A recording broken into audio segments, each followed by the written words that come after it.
November 1వ తారీఖు రోజున కార్తీక శుద్ధ ఏకాదశి. విష్ణు భగవానుల వారు నిద్ర నుంచి మేల్కొనేటువంటి రోజు శయనేకాదశి, ప్రబోధిన్యేకాదశి అని అంటారు.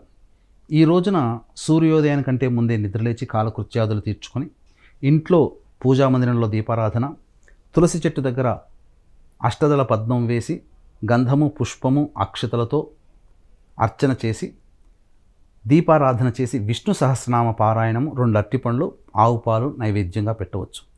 ఆ రోజంతా కూడాను ఎటువంటి ఆహారము తీసుకోకుండా పాలు పండ్ల పదార్థాలు తీసుకుంటూ ఉపవాసం ఉండి విష్ణునామము, శివనామ స్మరణ చేసుకుంటూ ఉండి ప్రదోషకాలంలో శివాలయంలో కానీ విష్ణు ఆలయంలో కానీ చేరుకొని ఆ దేవాలయంలో సాలగ్రామ దానము, అలాగే అర్చన మరియు ఉసిరిక దానము, దీప ప్రజ్వలనము చేయాలి, దీపదానము కూడా చేయాలి. ఇటువంటివి చేసినటువంటి మానవుని యొక్క సకల పాపములు నశించిపోయి పుణ్యాన్ని పొందుతారు. ఈ కార్తీక మాసం అంటే కేవలం పుణ్యాన్ని సంపాదించుకునే మాసము.